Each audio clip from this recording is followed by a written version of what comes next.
2 mois pour dire adieu. Une histoire de foi, de douleur et de la présence de Dieu dans la vallée. Sarah n'avait que 21 ans quand le diagnostic est tombé. Leucémie, agressive, avancée.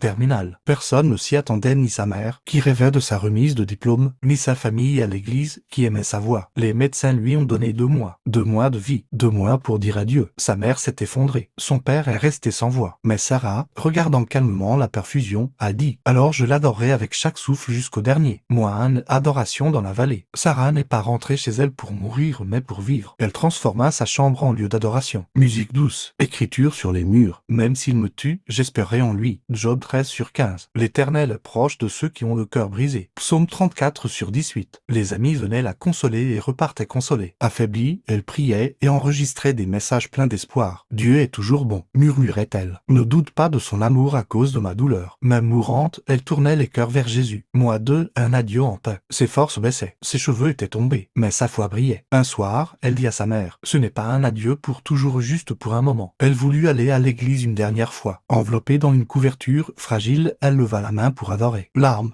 Silence. Son dernier chant fut « Tu donnes et tu reprends. Béni soit ton nom. » Sa dernière nuit. Sa mère s'allongea à ses côtés. Une bougie vacillait. Sarah sourit doucement. « Dites-leur que je n'ai pas perdu. Je suis juste rentrée à la maison plus tôt. » Puis elle se reposa dans le Seigneur, son héritage. Dans le silence, Dieu se rendit présent. Ses messages et journaux ont consolé beaucoup. Chaque année, l'Église se réunit. 2 mois pour dire adieu. Une nuit de louange pour ceux qui ont perdu, mais choisissent d'adorer. Les gens apportent bougies, photos, douleurs, les repartent avec espérance. Sa mère dit « Nous avons survécu, non pas par force, mais parce que Dieu était avec nous. » Verset pour s'accrocher. Nous sommes pressés, mais non abattus. Dans la détresse, mais non désespérés. 2 Corinthiens 4/8. Prière. Seigneur, aide-nous à t'adorer dans la vallée. Quand la douleur viendra, reste proche. Soutiens nos proches. Transforme notre douleur en louange. Au nom de Jésus, Amen. Si cette histoire a touché ton cœur, merci de liker, partager et t'abonner à la table de Dieu. Là où les histoires vraies te rappellent que Dieu est avec toi, même dans la vallée.